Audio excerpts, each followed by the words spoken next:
না আমি কিছুতেই একটা কথা বুঝতে পারি না, হয় হ্যাঁ বলো না হয় না বলো।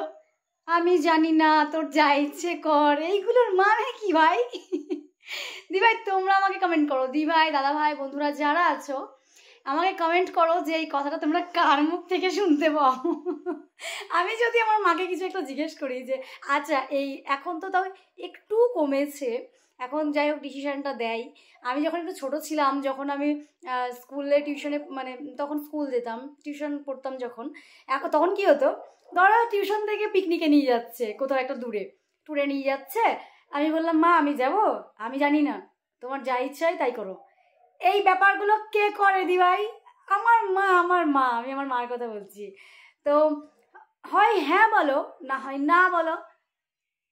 কেন কেন আমাদেরকে দোটানায় ফেলে রাখা হয় দি ভাই বলো তো? এটা কি তোমাদের সাথে হয় বা হয়েছে? যদি হয়ে থাকে কমেন্টে জানাও আমাকে। আমার সাথে তো খুব খুব খুব হয়, ইভেন এখনও হয়।